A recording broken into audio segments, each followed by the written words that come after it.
Drac, and this is the big one. This is the flagship, and I figured this time we'd start with the flagship. So, this is the Rival Prometheus. Is it just a big nemesis? Yes, it is, but that's kind of the flavor for this release. The Hades is just a double Artemis, the Prometheus is just a double Nemesis, but it is huge, it is Phantom Core flavored, and it is coming in at a whopping retail of $200 United States dollars. Now, people criticize the Terra Scout for being $250 at its retail launch, and it quickly went on sale, so don't get me wrong, I get it. If $200 is completely outside of your budget, no muss, no fuss, no problems. It will go on sale very, very soon, no doubt, but we did get the opportunity to review it first for you guys on the channel. So we have on the back here, we are announcing advanced acceleration up to 8 rounds per second. That's like an embossed logo. It's going to come with a shoulder strap. It's going to come with 2 flags for team identification. Very standard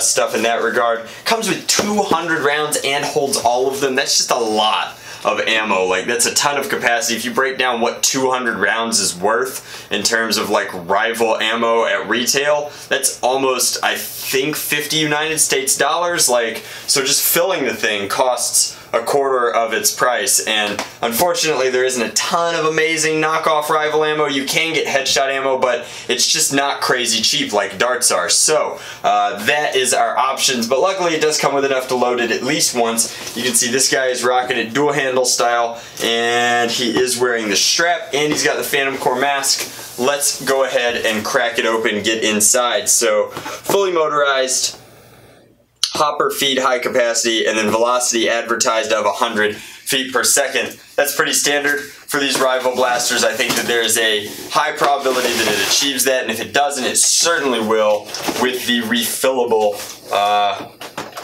rechargeable battery kit. Now, blaster is heavy, weighs in at over like 7 pounds fully loaded. It is not a joke. Ruh-roh. Alright, YouTube magic. So, included in the package is 200 rival rounds, already covered that, as well as the strap. The strap is actually pretty cool. It's got like a rubberized rival logo. Is it as cool as my Rival League bandolier? Not even close, but this comes with every Prometheus, and it's pretty cool. It's got this rubberized rival logo on it. It's definitely not bad. I'm very curious if it was also made by Jazzwares, just because Jazzwares has been doing a really good job of making the Hasbro products recently, but I'm not seeing that anywhere on the packaging. Now, as for the Prometheus itself, let's go ahead and liberate it from its cardboard prison. It is strapped in really well. Now, I do want to kind of pseudo-correct myself. I said that with the rechargeable battery it would be getting slightly higher FPS, and that's because I'm in Nemesis mode, where the rechargeable battery does increase the FPS just a little bit, but the Prometheus is so big and so bad you don't have to actually worry about batteries, which in the long run will save you an amount of money, but because it has a built-in battery, it also comes with a charger. So before we take it outside for our first person demo, we're going to have to plug it in. Yeah, and we did it. Wow, so speaking of rechargeable battery, that's what's up. That's what this is. This pseudo-rubberized kind of tank looking thing that goes in the back here is our rechargeable battery. 2 prongs right here. They're very well protected, which is kind of cool. They've got like recessed paneling in them that will meet these contacts, and I think that this is literally as simple as locking it on and sliding it into place. That's cool. The rubberized bumper back here is going to keep it really safe. Neato mosquito. So as far as charging goes, I think this tells us it's an NIMH battery with 2,500 milliamps, which means that there's a lot less battery than this tank is actually holding, but standard American adapter here lets you plug this in. Doesn't plug into the blaster itself. It's got like a slot up here, and it doesn't like being plugged in for whatever reason, but that's wild. For some reason mine won't clip. There's only one way to do this, 1 circle, 1 square, and even though it's in there, alright, there we go, fully seated. As far as this goes, these are like bumpers to give you a place to set the Nemesis down, I believe. And then there's also this, which goes up front. Now it's attachable, which means that you can put it in either right side or left side, depending upon what hand dominant you are. I like shooting with my right, which means that I will be plugging this in to the left, like so. That was pretty easy. So designed to be sort of a juggernaut weapon, very, very cool like that. And then these are going to snap in very simply as well. I think they're symmetrical. And there we go. So just something to set this thing down, because it is just a mammoth of a blaster now. So unlike the Nemesis before it, this is not a removable tank up top or hopper system. Now it does look to be a functionally identical hopper down inside in its guts, but it's not anything different or special. It's just bigger. We've been doing that a lot, and we ultimately figured out as like modders in the hobby that it made no sense to really hot swap the sort of capacity on them. I like to use Rival paintball pods because I like a very narrow profile, but most people, by and large, if they want 500, 1,000, 2,000 rounds, Adam Savage proved it very, very well when he did his quick one-day build. I'm still looking at you, Mr. Savage. Like, why didn't you ask me? I would have upgraded your thing.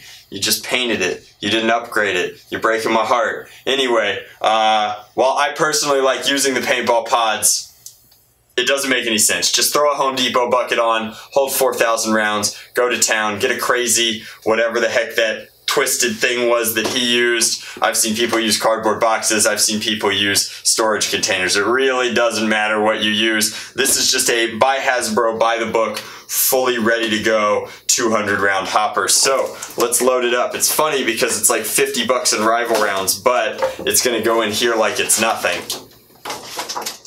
There's no good way to do this.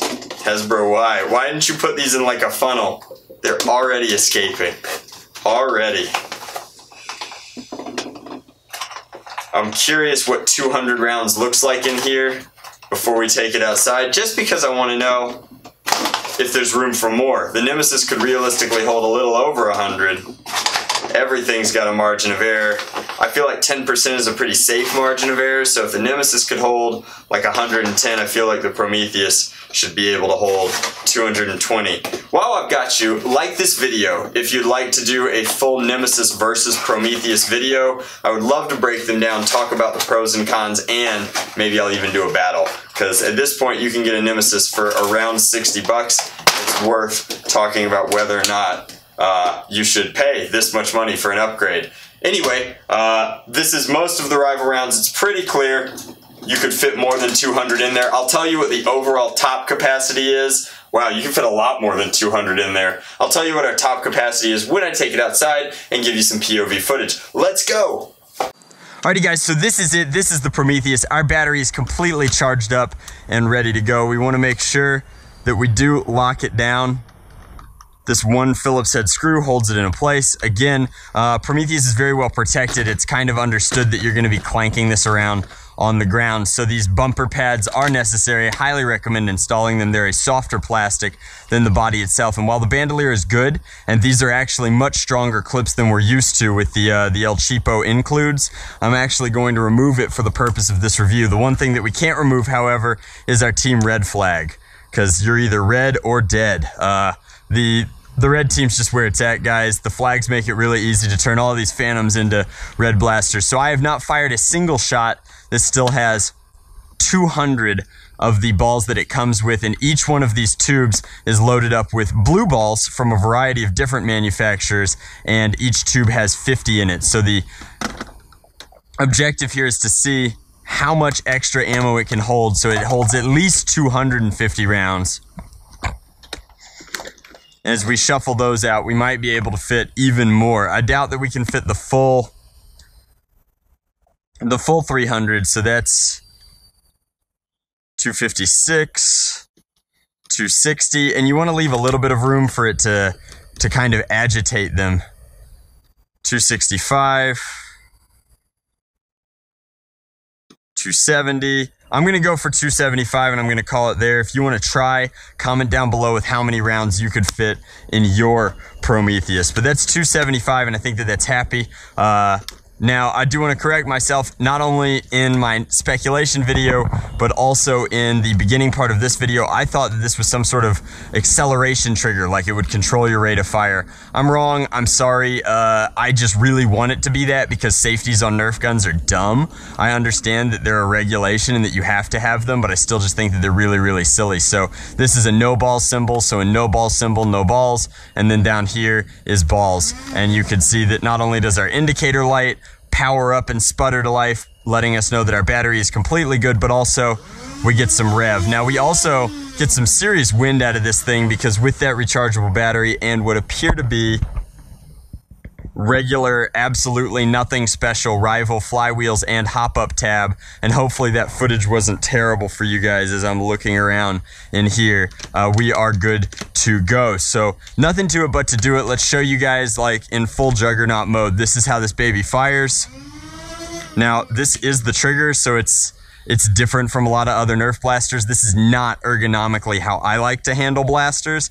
It's just not comfortable for me. This is oversized. I never do this style of play like Xavier. I am not, but I will eventually be gutting this, taking the battery out, moving the battery up somewhere up here, and then moving a full integrated handle with an actual rev twitch and firing trigger up underneath here, and just turn it into an alien style, like minigun monstrosity. And I think that if we can get the lines right, that'll be pretty clean. But that's not what we're talking about. We're talking about it in its stock form. Its rate of fire is 8 balls per second. Let's go! And you really have to point down because that hop-up tab is unforgiving, so you guys aren't even going to be able to see it on camera, which stinks. But that's me pointing it down so that it actually fires. It's actually kind of awkward to visualize this blaster on camera, but just like any of these backpack style rigs or just monster hoppers, the weight of the balls can get in the way. So it's a good idea to be mobile with your minigun and kind of give it a little shake now and then. Give it a shimmy. But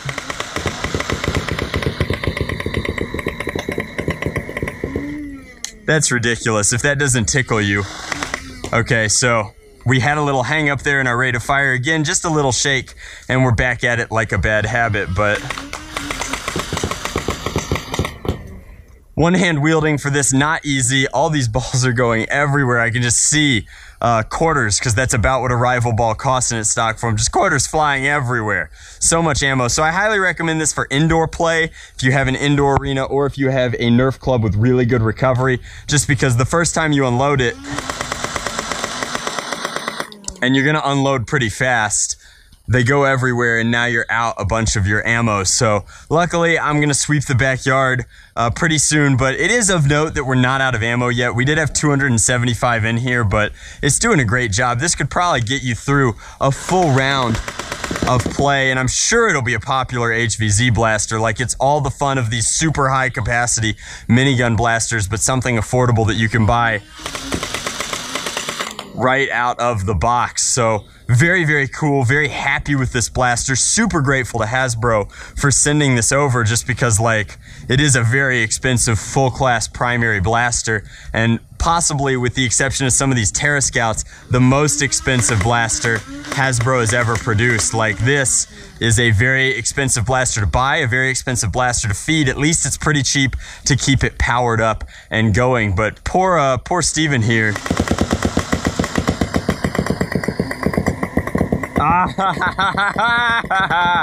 It's just so satisfying. They never run out, and I really do love that he's constantly bouncing back from it. So again, like, easy to load, similar to how I load my Nemesis. You could just pop a paintball pod and really dump the rest of them in there. Now, it does have a safety lock. It won't rev with this open, so you do have to have everything closed and locked down. But other than that, and the on-off switch, so to speak, up here, the safety, that's really the only hiccup point in the blaster, since the entire hopper assembly is not removable. But Can't wait to take this to an SCNC. Can't wait to take it to an indoor arena, actually. Probably will run it up to SS Airsoft in Georgia. As always, thank you so much for watching. Please tell me, like, will you spend $200 on a Prometheus? Is it worth it for you to have the biggest and the baddest rival blaster of them all? Like, what an absolutely wild, absolutely cool blaster. I'm sure this is explained in the instructions, but there's a little itty bitty orange dot down here, and I assume that it's some sort of very recessed, very sneaky pinhole reset, but very cool blaster. Comes in at 7 pounds, so I'm actually going to make one recommendation. I think that this is fun for anybody who can pick it up. So I would not recommend this for younger Nerfers just because it will get heavy, it will get tiring over time, and I don't think that it's necessarily in their wheelhouse unless you want to put it on like a Vulcan style stand so that they can actual anti-aircraft minigun style it. But that is the Prometheus. It's a house. It has high rate of fire and standard rival flywheel performance. There's not too much to say about it other than ergonomically, it's a nightmare for me personally, just because I do not like this style of blaster, but I can respect why it is that way, and I can't wait to kind of torque it to my liking because I think that it's a really, really cool oversized platform. But as always, guys, much love. Nerf on, Drac out.